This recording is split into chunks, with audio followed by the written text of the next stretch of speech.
Sejumlah pemuda menjadi perhatian netizen. Pasalnya, mereka seperti camping di kuburan.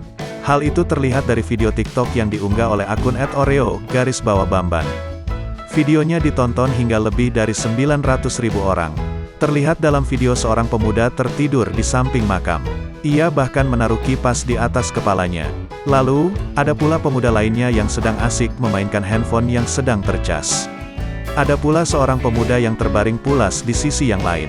Uniknya, mereka seperti menggunakan terpal untuk dijadikan tenda, sehingga terlihat tertutup. Ada pula baju yang digantung dalam tenda tersebut.